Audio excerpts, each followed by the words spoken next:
Franck Ferrand raconte sur Radio Classique.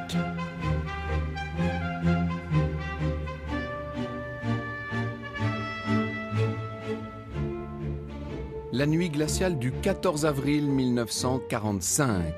Leipzig est la cible de bombardements incessants de la part des Alliés. Le 12, les Américains ont pilonné l'usine d'armement Hassag, où plus de 5000 prisonnières sont retenues en otage. On les utilise pour fabriquer des munitions, bien sûr. Et les Allemands sont pris en tenaille à ce moment-là. Vous avez d'un côté les Soviétiques qui arrivent par l'Est et de l'autre par l'Ouest les Américains. Américains qui sont en train déjà d'encercler Leipzig.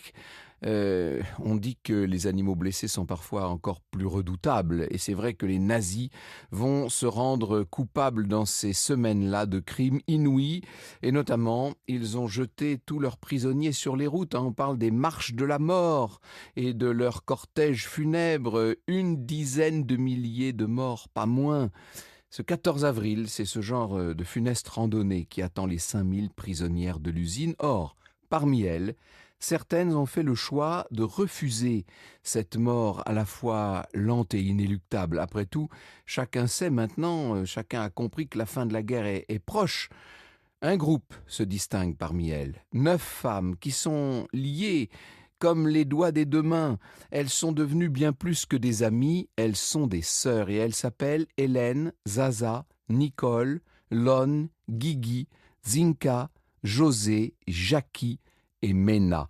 Toutes avaient moins de 30 ans quand elles ont rejoint la résistance. Elles ont été arrêtées, chacune de son côté, torturées, déportées, et elles n'ont eu depuis de cesse de s'entraider, de se soutenir unies, je vous le dis, et surtout ensemble, en prenant leur courage à deux mains, elles ont décidé de s'évader pour rejoindre la ligne de front et pour atteindre les positions américaines. Cette histoire, elle nous est racontée par Gwen Strauss, qui était la petite nièce d'Hélène Podliaski, regardée comme la meneuse du groupe, un récit qu'a fait cette descendante, à la fois palpitant et terrifiant, et qui a demandé bien sûr tout un travail de recherche, de collecte de témoignages, de fouilles dans les archives, de visite aussi sur les lieux de mémoire allemands. Franck Ferrand sur Radio Classique. Mai 43, Hélène n'a que 23 ans quand elle décide de rejoindre la résistance. Elle est ingénieure de formation. Elle prend pour nom de guerre Christine et rejoint le bureau des opérations aériennes, le BOA pour la région M. La région M pour la résistance, c'est la plus étendue des forces françaises de l'intérieur qui comprend toute la partie Grand Ouest, Normandie, Bretagne et une grande partie de l'Anjou. Hélène se charge de trouver des terrains propices au parachutage. Elle s'occupe aussi d'organiser la liaison entre les différents réseaux de maquisards. Et pour tenir Londres informé de la réalité sur le terrain, elle code et décode des messages qui sont diffusés à la radio. Elle est exaltée par cette aventure, Hélène. Je devrais l'appeler Christine maintenant. Et pourtant, cette histoire finit mal, comme si souvent. Le 4 février 1944, elle a comme mission de remettre en Bretagne un message au général Marcel Allard, qui commande toute une partie de cette région M. Elle arrive à un petit hôtel où il est prévu qu'il se retrouve. Seulement, elle se rend compte que le général a été suivi par 5 soldats allemands. Et là, elle est coincée. Les soldats ne vont pas faire dans le détail. Ils arrêtent toutes les personnes qui se trouvent là dans le hall de l'hôtel. Alors elle explique, qu'elle ne connaît pas ce monsieur, elle joue les jeunes filles un peu innocentes, mais quand même, on va la détenir des jours et des jours à la prison de Vannes. Le gardien se veut rassurant, ce n'est qu'une question de paperasse, elle pourra bientôt rentrer chez elle.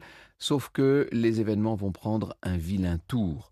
Au lieu de la relâcher, on la transfère à Rennes pour 2 semaines, sans qu'elle soit d'ailleurs soumise à un interrogatoire en règle. Et puis, un jour, 2 gardiens viennent la chercher, on la menotte, et cette fois, la voilà à la prison d'Angers, où elle va passer 2 mois dans des conditions inhumaines.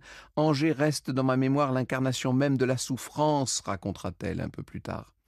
Et c'est en effet dans ces lieux qu'elle subit des interrogatoires terribles, avec torture. Il arrive qu'elle sorte de la salle sur un brancard. Et jour après jour, on la questionne sur ses relations dans la résistance. Et à chaque fois, c'est plus brutal. On la suspend par les bras, on lui arrache les ongles. Enfin, je n'entre pas dans tous les détails. Et elle ne dit rien d'utile aux Allemands, bien sûr. Direction ensuite le camp de Romainville où après plusieurs jours on la jette dans un wagon à bestiaux pour Ravensbrück à 90 km au nord de Berlin. Elle va faire partie d'un convoi de 200 femmes qui sont entassées comme ça et qui vont cheminer pendant 5 jours pour la plupart des résistantes françaises. Dans ces wagons, pas d'air, quasiment pas d'eau et bien sûr aucune nourriture. On arrive à la gare de Fürstenberg, un quai gardé par des SS. Certaines se blessent en sautant du train, on n'a rien fait pour leur faciliter la tâche. Bien sûr, il y en a qui se foulent la cheville, elles sont frappées à terre par les surveillantes qui sont là pour les accueillir, si je puis dire. Et il y a, plus terrible encore, tous ces corps de femmes qu'on entasse, qu'on met comme ça sur une benne. Ce sont celles qui n'ont pas survécu au voyage. On va constituer 2 groupes. D'un côté, celles qui ont suffisamment de force pour marcher, puis de l'autre, celles qui n'arrivent même pas à tenir debout. Pour ces dernières, on sait tout de suite ce qui les attend, hein, la chambre à gaz et le four crématoire. Dans cette région qu'on appelle la petite Sibérie, pour les autres, eh bien c'est la marche, une marche terrible, 4 kilomètres jusqu'au camp pour ces femmes qui n'ont plus de force. Elle fait partie, elle, de ce cortège qui arrive le 14 juin 1944. Et là, elle retrouve Zaza, Suzanne Moded, son vrai nom. Zaza, une amie de lycée. Elles vont immédiatement décider de former équipe. Elles ne se sépareront plus. Vous écoutez Radio Classique. Il faut peut-être que je vous précise que Ravensbrück est le seul camp de concentration qui a été spécialement mis en place pour les femmes. Il a fonctionné de 39 à 45. 123 000 femmes et enfants sont passés par Ravensbrück. En juin, 7 des 9 aventurières dont j'ai prévu de vous parler sont donc internées là, noyées dans une mêlée de plus de 30 000 détenus, alors que le camp initialement avait été prévu pour 3 000 personnes. Autant dire que les conditions de vie sont épouvantables. Une semaine après l'arrivée, nouveau convoi dans lequel se trouvent 2 Hollandaises, Lon et Guigui. Elles sont amies. Elles ont laissé tomber leurs études à l'université de Leyde pour rejoindre la résistance à Paris. Et puis une autre Hollandaise, Sabine, renseignait Lon sur les détenus du camp. Zaza apprend comme ça, grâce à elle, hein, que son amie de la prison de Fresnes, Zinka, est sur place. Ce qui veut dire que maintenant, Zaza et Zinka se sont retrouvées, si je puis dire. Toutes les 2 sont mariées. En juillet, Hélène et ses acolytes vont sortir de quarantaine et la gardienne en chef du camp leur annonce que beaucoup de femmes vont être envoyées vers des commandos, comme disent les Allemands, autant dire des unités satellites de travail forcé qui sont rattachées au camp principal. Et on leur donne un triangle rouge, symbole des prisonnières politiques, ainsi qu'un matricule qu'on imprime sur une bande de tissu et on les envoie à Leipzig pour travailler au sein de cette fameuse usine d'armement, là, cette usine de munitions qui s'appelle ASAC. Hélène et son équipe sont affectées au forgeage et au trempage des projectiles anti-chars, pour tout vous dire. Et après un passage dans des fours spéciaux, les obus sont chargés sur des chariots et trempés dans des bains d'acide. C'est une tâche atroce qui les attend, hein. C'est pas du tout un petit travail d'usine facile. Elles doivent répéter inlassablement ces opérations. Ça dure 12 heures à chaque fois. Toute détenue qui ne remplit pas son quota de production peut à tout moment être envoyée vers un camp dont on sait très bien qu'elle ne reviendra pas, hein. Malgré cette brutalité, il y a des contremaîtres qui sont peut-être un petit peu moins inhumains. Hélène va réussir à nouer un lien de complicité avec Fritz Stupitz, qui est à la fois poli et même respectueux à l'égard des prisonnières. Il va être un soutien pour elle, hein. Il va même lui fournir une pince coupante qui va se révéler très utile. Les 2 derniers membres du groupe des 9 arrivent en septembre. Ce sont Nicole et Jackie. Elles font partie des 57 000. C'est le nom qu'on a donné au dernier convoi de déportés qui était parti de Pantin le 15 août 44. 15 août 44, c'est-à-dire 10 jours avant la libération de Paris. Vous imaginez ça? C'est vraiment horrible de faire partie de ceux qui sont comme ça, qui auraient dû être libérés. Dans le climat de torpeur qu'on connaît à l'usine, certains interdits sont bravés. C'est par exemple le 11 novembre, toutes ces prisonnières décident de s'arrêter de travailler pour rendre hommage aux soldats tombés lors de la Grande Guerre. Elles ont même le culot d'organiser une fête des Catherinettes, vous imaginez. Et à Noël, elles arrivent à se mettre, à s'habiller, à se déguiser, à chanter, à danser. On arrive à survivre même dans les conditions les plus effroyables. Il y a tellement de témoignages qui montrent cela. Le 14 avril 1945, donc, ça y est, l'usine vient d'être bombardée par les Américains et on leur ordonne de marcher en rang serré vers l'Est. Personne ne connaît la destination finale, visiblement. Nos 9 femmes sont là, elles sont ensemble, ça leur donne une force incroyable. Elles sont soudées. C'est une cohorte qui est là, gardée par 2 SS et par une surveillante qui a carrément un fouet à la main. Mais elles ne sont pas toutes seules sur la route, bien sûr. Vous imaginez le désordre, les civils allemands qui sont là et affolés. Les Françaises se souviennent des images de l'exode en France en 40. Ça ressemble beaucoup, en vérité. Et elles comprennent que c'est un autre exode. Cette fois, ce sont les Allemands qui fuient devant les bombardements. Sur leur passage, les villageois viennent assister à ce défilé de femmes décharnées en haillons qui portent la marque des coups et celle des privations. Nicole entend une vieille Allemande murmurer « Ce sera pour nous une honte éternelle », ce qui prouve bien qu'il y avait une partie non négligeable de la population qui savait et qui comprenait très bien ce qui se passait. Cette nuit du 14 avril, Zaza va la baptiser la nuit des étoiles, parce que le ciel est très pur. En réalité, c'est la pire nuit de cette longue marche. Elle commence à avoir des hallucinations en bordure d'Auschwitz. On est à 60 km de Leipzig à ce moment-là. Après 28 heures de marche quasi ininterrompue, elles aperçoivent tout un groupe de prisonniers qui va être abattu devant elles. Et elles sont contraintes par les SS qui ont leurs chiens, ces chiens qui aboient constamment, vous savez. Elles sont contraintes de marcher sur les cadavres qu'on a entassés. Au matin du 15 avril 1944, ce sont 8 à 10 000 déportés qui arrivent de plusieurs camps qu'on a rassemblés comme ça en bordure d'Auschwitz, encerclés par les SS toujours. Et pour Hélène, elle se dit que s'il s'agit de s'évader, c'est maintenant ou jamais. Alors, sans tarder, il faut partir si elles ne veulent pas être exécutées, parce que c'est ça qui va se passer bientôt, très vite. Toutes sont d'accord avec elle, c'est la bonne décision. On apprendra que le 17 avril, nombre des femmes qui sont restées dans les colonnes ont été effectivement exécutées comme ça, par des balles dans la nuque, dans un champ horrible. Les 9 femmes qui ont décidé de s'échapper vont profiter d'un moment de panique. Les gardes allemands sont terrifiés à l'idée de tomber sur les Russes qui sont de plus en plus proches maintenant.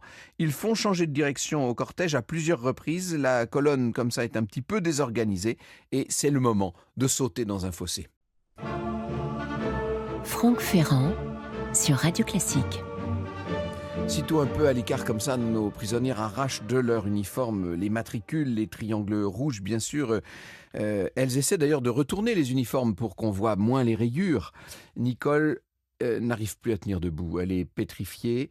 Mena finit par l'agripper et par la relever sans ménagement. Elles n'ont plus le choix, il faut avancer pour trouver un abri et pour trouver de quoi se nourrir. Elles vont arriver aux abords du village de Kleinragewitz, la peur au ventre.